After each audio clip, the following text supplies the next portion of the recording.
Okay, so tapos na training basketball na tasang aga. Tapos naka Muay Thai na taka Jiu-Jitsu subong midday. Mapawayway na ibalik na sa cafe and then we'll take a nap. And then kung sa gabi basketball naman. So hindi lang tabi siya. Alright, for recovery and before the basketball, bakal tanay prutas. Hell yeah.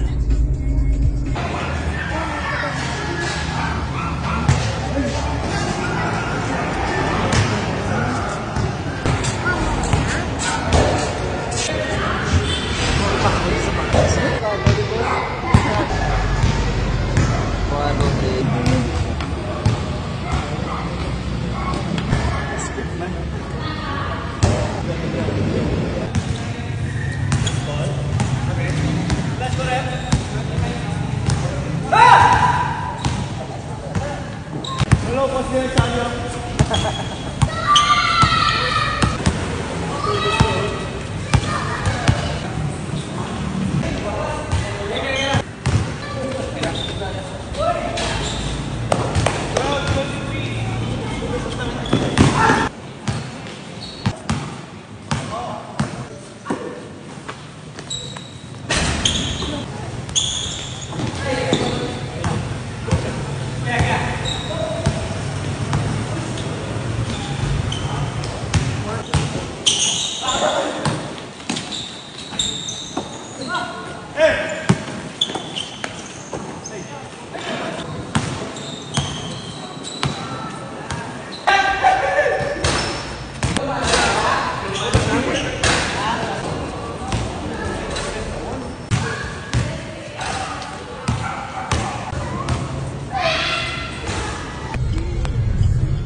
So tapos na ito sa aton nga basketball game.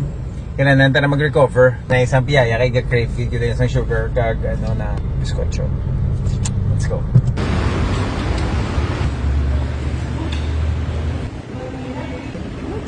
Perfect. Doon nilog ko ako eh. Amin. So, to top of the day, tapos na ito sa aton nga basketball, tapos naman sa aton nga MMA nga training today. Deserve a treat. Today ube nga piyaya kag mga kwakoy kag mga biskotso diri sa may bongbongs.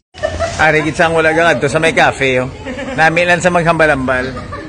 Ato gid so. Ube nga piyaya. Kag apat sa mupya. May dugang nga. So enough na for today para sa aton nga post-workout meal. Kag treat kay tungod nga ara sa wala gid sa kakanto.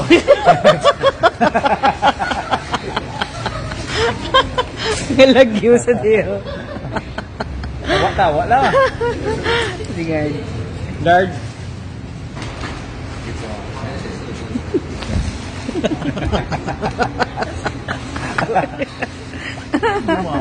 Wala ko yung may ginapasin mo. Sarata.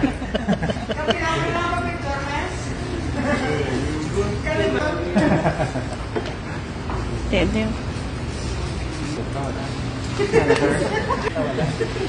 May putahan yun sila pa sa akin. Una kami. Thank you. Thank you, Git. Thank you. Thank you. Thank you, ma'am. Bye-bye. Alright, so thank you guys. Thank you for joining me for today's vlog. We'll see you again next time. Thank you, Bongbongs, sa ato niya post-workout meal. Peace.